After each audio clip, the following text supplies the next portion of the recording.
Eu sou cientista de dados, sou especialista em Machine Learning, inteligência artificial, mais focado em performance de campanha e atualmente trabalhando com modelos LLM aplicados ao marketing. E como o Fernando fez a pergunta aqui para nós, né? Como que nós podemos aplicar o LLM nas nossas estratégias de marketing, nas nossas estratégias no nosso dia a dia? Hoje os LLMs eles são amplamente utilizados, tem um monte, né, que está saindo por aí. O Bard saiu recentemente. Vocês devem ouvir aí um monte dessas palavras como ChatGPT 3, ChatGPT 4, Bard e por aí vai. Mas o que eles são, no fundo, são grandes modelos de linguagem treinados previamente já pelas suas empresas em volumes muito extensos de textos e que nós podemos utilizar como serviços, né, para poder gerar valor em vários níveis. Nós podemos criar ou ler textos em alta performance, criação de vídeo, criativos de marketing. Nós podemos conectar esses LLMs aos nossos dados, documentos, bancos de dados e fazer leitura e coleta de informações, né, muito mais rápido e com muito mais assertividade do que a gente fazia no passado. Então, existem vários níveis de aplicação para as LLMs hoje em dia. E eu vejo hoje a aplicação no marketing como uma grande geração de valor para a gente poder atingir níveis estratégicos e competitivos cada vez melhores. Quer seguir um pouquinho, Anderson, com a sua parte técnica? Perfeito. Boa tarde a todos. Prazer estar aqui com vocês. Meu nome é Anderson Soares, eu sou coordenador do Centro de Excelência em Inteligência Artificial da Universidade Federal de Goiás. Sou professor e engenheiro de formação, tá, e trabalho com inteligência artificial já há algum tempo. E lá a gente desenvolve projetos de inovação para empresas de diferentes segmentos. Então, a gente atua desde startup a empresas de grande porte para construir inovação utilizando inteligência artificial. Para quem não conhece, né, a gente está falando aqui de LLM, Large Language Model, é um tipo de IA que entende uma língua. Isso é um primeiro ponto que a gente precisa ter na mente, tá? Porque antes de você classificar um texto, escrever um texto, você entende a língua.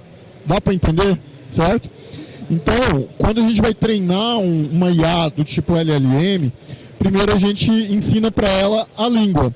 Por isso que é cara, por isso que precisa de muito dado, né? Então você vai ensinar o português, você vai ensinar o inglês, tá? E depois você vai usar isso como ponto de partida para você fazer aplicações específicas. Você não começa do segundo passo, percebe? Então, é uma era bastante interessante, isso vem numa crescente desde 2018, mas agora chegou num nível realmente muito interessante, porque você não conseguia fazer algumas tarefas mais complexas, como você fazer um diálogo com a máquina, e isso nos colocou no ponto que a gente veio para falar aqui, exatamente de usar isso no marketing. Por quê? Porque LLM é um tipo de IA que a gente chama de generativa, né? Específica para texto, nesse caso, e que quando a gente fala do marketing, uma parte dele toca um pouquinho em criativos de texto, né? E aí, a gente tem uma série de tarefas, porque quando as pessoas me perguntam assim, Anderson, quais são as próximas novidades de IA, né? Essa foi uma que eu particularmente acertei, né? De que a gente entraria nessa era da IA generativa de uma forma competitiva. E o importante disso é que a gente não conseguia fazer muita coisa que utilizava texto. Era muito difícil. A gente conseguia fazer muita coisa para imagem, tá? A gente conseguia fazer muita coisa para dados tabulares, que é aqueles dados que você põe na planilha, sabe? Estimar o desempenho da campanha, estimar o churn, estimar a propensão de compra de um produto, são todos dados tabulares. Mas quando a gente tocava em texto, a gente conseguia fazer muito pouca coisa, tá? E a IA, ela sempre vem para automatizar uma tarefa, certo? É sempre para automatizar alguma coisa, gente, né? Senão a conta não fecha, né? A conta não é paga, né? E aí, a gente tem um monte de processos, inclusive no marketing, que tem o texto como ingrediente, como input, como insumo, né? E isso abriu uma nova era de oportunidades para a gente pensar. Porque não é porque o ChatGPT está aí que as coisas estão resolvidas. Na verdade, é só uma demonstração do que dá para a gente começar a exercitar, a imaginar, a fazer. Porque, na prática, o ChatGPT é uma evolução científica, ela não é uma evolução de produto. É importante deixar isso claro, certo? E aí, como é uma evolução científica, isso agora atiça a nossa imaginação para que os empreendedores, para que o mercado derive os produtos em que eventualmente a gente tem ali processos que tem o texto como insumo, como input. E isso, então, é na verdade o início de uma jornada, não o fim dela, né? Só é uma questão do tipo assim, olha, agora dá para a gente pensar em coisas, em produtos de tecnologia que tenha texto, porque 3 anos atrás, se alguém me dissesse assim, vamos fazer isso aqui, tem texto no meio, eu falei, cara, acho que não vai dar. Trabalho com outra coisa, né? Trabalho com outra coisa, né? Então, e a gente que está dentro da universidade, principalmente lá no CNDA, a gente tem esse papel de pensar o que evoluiu na ciência que habilita algumas possibilidades de produto, né? Porque geralmente as coisas acontecem lá primeiro, né? Então, isso realmente é uma nova era, uma nova oportunidade para todo e qualquer tipo de processo que a gente possa ter, que tenha texto como input, e o marketing certamente é um dos principais aí que está no radar. Agora imagina, trabalhando com texto, onde o texto aparece no marketing? Eu tenho texto nas páginas, nas suas landing pages, eu tenho os textos nos criativos, no design das campanhas, eu tenho o texto aplicado ali nos comentários que as pessoas fazem a respeito do seu produto. Então tem tanto texto e tanto insumo para a gente trabalhar com esse avanço científico. Olha a quantidade de coisas que a gente pode imaginar de produto para sair a partir daí, né?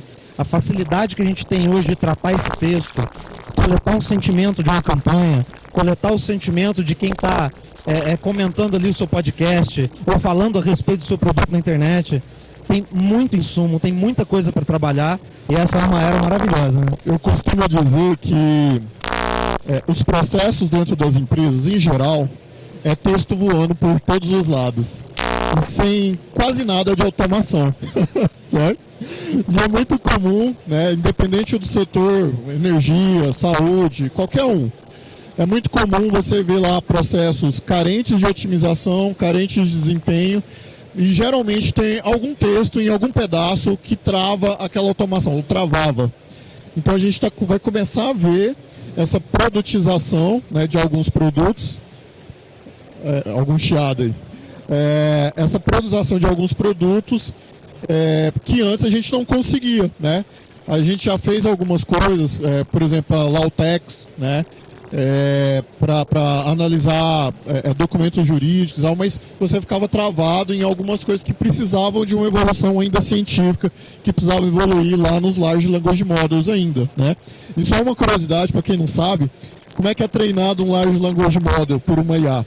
Basicamente, gente, você pega uma frase e tenta fazer a IA aprender qual que é a próxima palavra. Estou fazendo uma abstração aqui, né? Mas, em resumo, tudo que aconteceu aí dos Large Language Models, inclusive do ChatGPT, é esse princípio por trás. É um joguinho de esconder palavrinhas e perguntar para a IA qual palavra estava aqui. Só que isso feito em muito volume de dados e em máquinas muito grandes, obviamente. Mas com isso, a IA ela aprende a língua. Porque para ela saber qual palavra está faltando ali, ela precisa entender um negócio chamado contexto. Contexto foi a chave para a gente ensinar uma língua para uma inteligência artificial. E aí, ao ensinar uma língua, você consegue derivar ali tarefas mais específicas, como gerar um criativo, como analisar um review de um produto, né? E como analisar comentários aí de um determinado conteúdo na internet e por aí vai.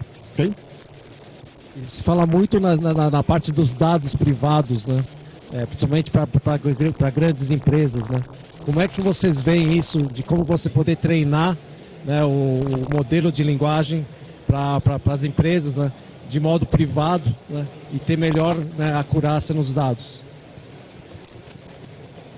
Bom, alguns desses modelos que existem hoje, principalmente os mais atuais, eles ainda não liberaram a parte de treinamento alto, né? Treinamento. Eu tenho uma novidade, liberaram hoje. Hoje já? Pro GPT-4 também? 3.5, hoje foi liberado você ter uma API que você retreina o GPT-3,5. Novidade de hoje. Olha aí. Saiu agora. Bom, eu tô comemorando internamente, porque eu já vou usar amanhã.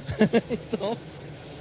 Mas é uma maravilha isso, porque você pode pegar um modelo e treinar ele nos seus próprios dados. Você pode usar a sua própria base, o seu banco de dados, os seus textos, as linguagens que você tem. Normalmente, para funcionar bem, tem que ser em alto volume, né? Esses treinamentos, você precisa de uma grande quantidade de informação. Mas hoje, então, já com o ChatGPT-4, você pode pegar um modelo de LLM, treinar em cima dos seus próprios dados e criar o seu próprio modelo personalizado em cima da sua necessidade, do seu objetivo de negócio, para gerar valor para o seu produto do jeito que você precisa. Olha que maravilha, né? Exato.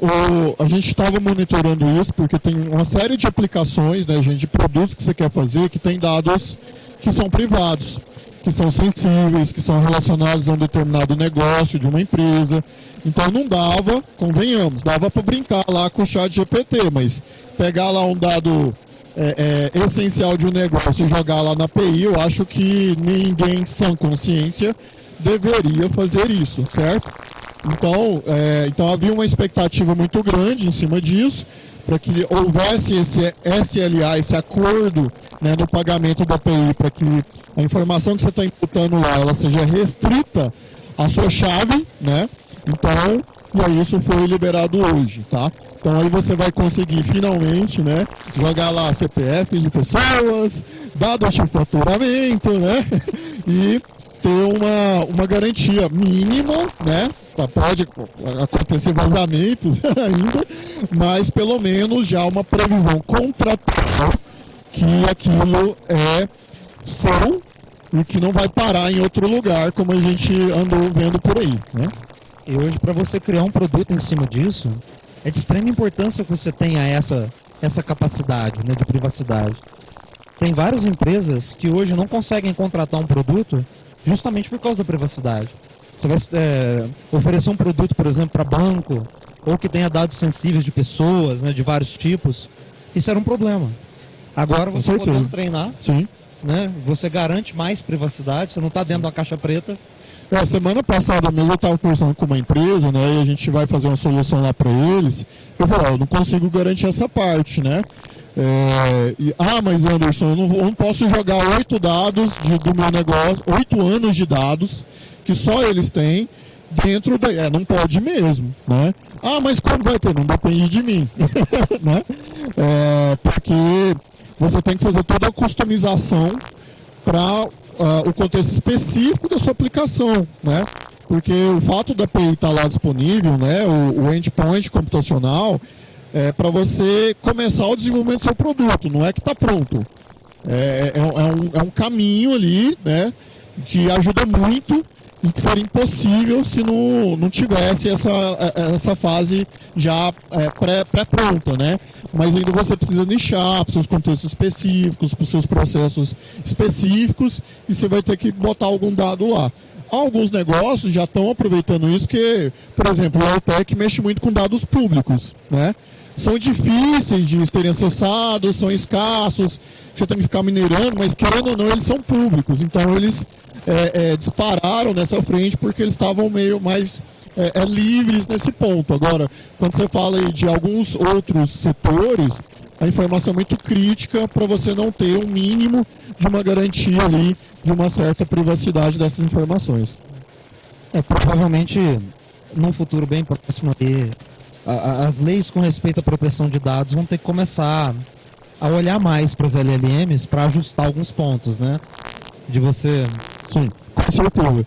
E para quem não sabe, a OpenAI provavelmente quebrou um monte de leis e coisas ilegais para viabilizar o ChatGPT, né? Provavelmente, para não dizer outra coisa.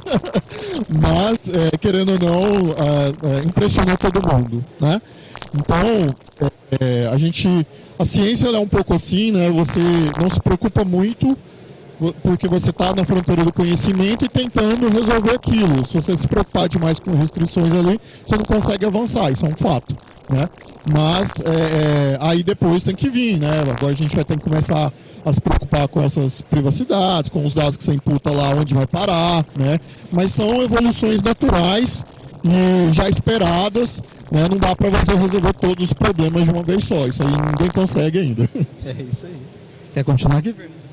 Então, e como que vocês veem o custo de treinamento, né, dessa LLM? A gente sabe que assim, é um grande desafio hoje fazer esse fine tuning, né, e realmente treinar um modelo específico para cada modelo de negócio. Então isso assim, acho que é um obstáculo que a gente tem hoje e um desafio, né, que a gente queria saber um pouquinho da sua opinião. Bom, começando aqui sobre isso, né? Em geral, essas ferramentas, essa ChatGPT, Bard, por aí vai, elas cobram tokens de acordo com o prompt, né, que você passa ali. E elas têm uma volumetria, né? Quanto mais texto você passa para ele tratar, quanto mais informação você passa para ele ali, para ele poder trabalhar, e ele te cobra a cada 1000 tokens um valor, a cada 4, 5 mil tokens um valor. E dependendo do produto que você estiver trabalhando ou da sua necessidade, esse valor pode acabar sendo alto. Então, existem estratégias para você trabalhar com seus dados textuais, para você diminuir esse custo, né? Você tem Embed, Cache, tem Retrieval, um monte de outras estratégias. Algumas até você consegue através de serviços open source ou outras empresas que trabalham produzindo conteúdo para você trabalhar com LLM, justamente para diminuir esse valor, ou para você trabalhar em cima desses custos, ou trabalhar em cima de performance até, né? Porque às vezes a resposta do LLM pode não ser tão rápida quanto você espera, né? Você vai precisar colocar isso em alguma outra estrutura para ganhar performance. E quando você cria um produto e quer a geração de valor dele, isso tudo tem que ser levado em consideração. Custo, performance, valor, tudo isso é bem importante, né, Anderson? Certamente. E a gente já fez algumas continhas que, mesmo o preço que está hoje, por exemplo, no chat GPT-4, para algumas coisas a conta ainda não fecha, tá? Você pagar por requisição, por token. E olha que hoje o preço está extremamente subsidiado, para quem não sabe, tá? Ele está lá bem barato. Dá para ganhar uma graninha para usar? Porque o consumo de energia, gente, são IAs muito grandes que estão por trás ali, tá? Muito grande mesmo, que eu não vou entrar aqui em coisas tão técnicas, né? Mas eu posso garantir para você que hoje o preço está subsidiado, tá? E aí, o que a gente tem recomendado para as empresas é usa a API, tenta fazer um product market fit ali, né? E aí, a questão da escalabilidade, a gente vai se resolvendo ao longo do tempo. Por que eu estou dizendo isso? Porque em 2012, quando teve a grande evolução das IAs para a visão computacional, imagem, a IA que reconhece um semáforo, um veículo, a gente está falando de veículo autônomo hoje porque teve essa evolução em 2012, tá? Eu não consigo fazer um veículo autônomo se ele não enxergar que é um semáforo, gente, certo? Que é uma pessoa. Exato. Né? Então, parte dessa tarefa básica, reconhecer um objeto numa imagem. E essa grande revolução foi o chat GPT das imagens em 2012. Tá? E naquela época, era uma IA grande que o povo falava assim, nossa, que trem grande, cara, ninguém tem isso não.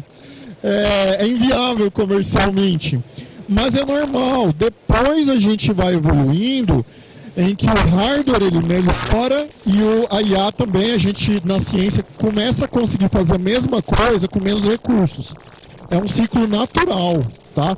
Tanto é que hoje, o que essa IA das imagens de 2012, que demandava lá um supercomputador, hoje eu rodo no meu notebook pessoal, 11 anos depois. Entende? Então é um ciclo natural das coisas, né? A gente que está lá na borda do conhecimento, né? Você não pode chegar para mim assim, Anderson, resolve isso daí e abaixa o custo. Não funciona assim. Primeiro a gente resolve, entendeu?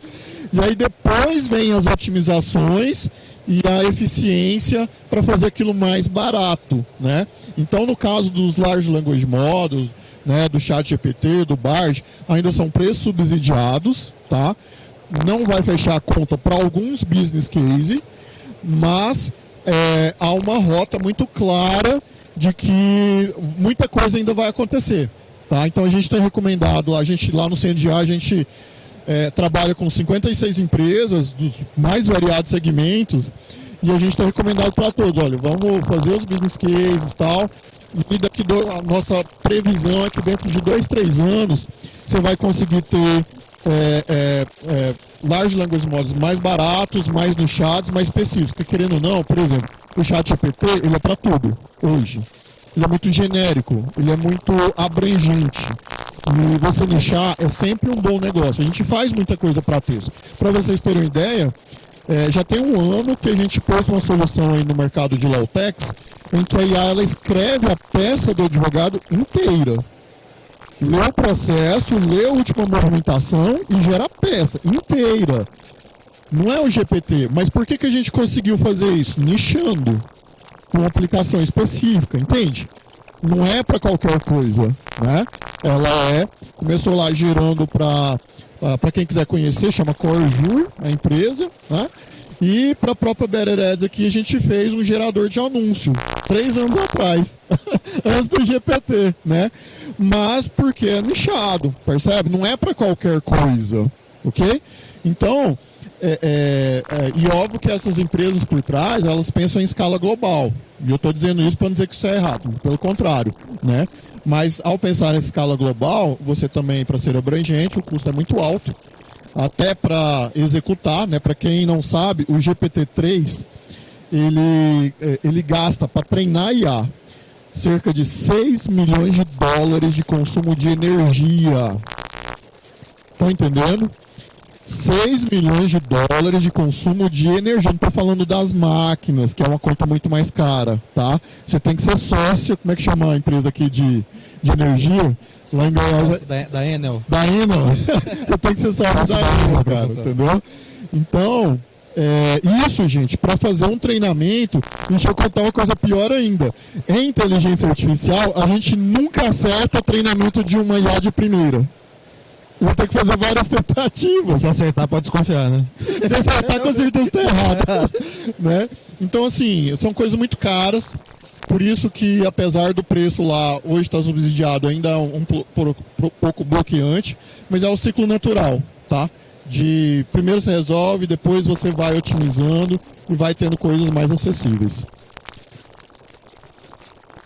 E para finalizar, pessoal, eu queria saber de vocês como é que vocês veem o futuro, né, de LLM e como que, né, quais são os principais desafios aí que vem pela frente. Pensando aí na visão computacional, como você falou, no futuro, né, os avanços a cada ano são magníficos, né? Eu enxergo essa parte de LLMs nichados como a evolução natural, né? E como essas linguagens são treinadas em grandes volumes muito genéricos, muito abrangentes, provavelmente eles vão ter que criar novas LLMs treinadas em dados específicos, né? Em dados textuais só jurídico, ou só de anúncio, ou na minha área, por exemplo, física, às vezes só dos textos físicos, ou só de dados de estrelas e por aí vai, né? Então tem coisas assim que eu acho que essa evolução natural acho que vai ser o primeiro passo, né, para a gente fazer essa aplicação. E você, Anderson, o que você imagina como... Eu acho que a gente vai entrar nessa rota aí da redução do custo, né? E o hardware ele vai continuar melhorando e vai se descobrir como obter o mesmo resultado. Aliás, isso já está acontecendo, tá? Você consegue hoje LLMs ali com 20 a 30%, não, uns 40% do tamanho do GPT e com 95% do desempenho dele. Se você reduzir para uns 20%, cai ali para 80% do desempenho dele, tá? Então isso já está acontecendo, tá? Só não é popular, só não é tão assim acessível às pessoas ou tão difundido na internet quanto o ChatGPT, né? Porque ele chegou primeiro. Mas hoje isso já é um ciclo que já está acontecendo, tá?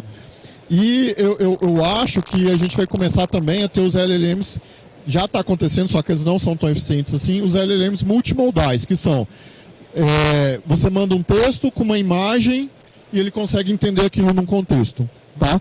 Então isso é um... Por quê, gente? Porque você manda um PDF lá de um documento, tem uma tabela lá no meio, tem uma figura lá no meio. A sujeira nos dados, né? A sujeira de um ponto de vista, né? Mas que tem uma série de desafios para produtos hoje que a gente poderia pensar que não são tão viáveis hoje por causa disso. Por exemplo, se analisar documentos de empresas, você tem os DREs, né? Os demonstrativos contábeis, que tem lá do balancete, o cara bota uma figura, sabe, que hoje é complicado para esses LLMs entenderem. Então, a gente vai começar a ver esses LLMs multimodais, mas num custo ainda mais alto, tá? Porque é ainda mais difícil. E, ao mesmo tempo, esses só de textos, eles vão começar a se tornar mais acessíveis, mais baratos. E aí, cabe a vocês, empreendedores, pensar nas oportunidades que isso gera e na produtização que isso pode gerar. Essa parte de texto e vídeo, até já tem alguns assim, né, que funcionam male-male. Male-mal. Que você consegue ali gerar um videozinho a partir de um texto, talvez, né, com conceito, que já seria uma aplicação para o marketing, né? Você tem o contrário também, né? Eu posso extrair informação de um vídeo e transformar isso para texto, como são as legendas automáticas, por exemplo. Mas assim, eu estava pensando um pouco sobre a evolução dos assistentes, dos chatbots, né? Eu acho que isso também vai ser uma evolução muito grande em termos de assistentes mais inteligentes, mais nichados também na conversação, né? Para um produto específico de uma empresa, ou até mesmo um assistente na parte jurídica, talvez, que você possa conversar ali com o assistente e ter a sua assessoria jurídica dentro do assistente, né? Mas essa é mais sua área, né, professor? Sim, com certeza. Eu costumo dizer, gente, que a era dos menus começou a morrer. Sabe os menus de software? É o início do fim, tá? Porque os menus vão crescendo e aí você se perde, você não acha mais as coisas. O sonho da humanidade é chegar para a máquina e fazer uma pergunta. Estão me entendendo? Então, eu acho que aí já é um médio prazo, tá, na minha opinião, mas que já é uma rota relativamente previsível dos próximos passos que vão acontecer. E aí os LLMs, eles têm um papel essencial, porque senão você não consegue pensar nas tarefas mais básicas ainda, nem que seja nessa interação por texto. E de fato, a gente vai começar a ter aquelas cenas de Star Trek, em que você, computador, faça tal coisa, né? E não, a gente possivelmente vai dizer para os nossos netos assim, na minha época, a gente tinha que entrar no menu com 3 níveis, né?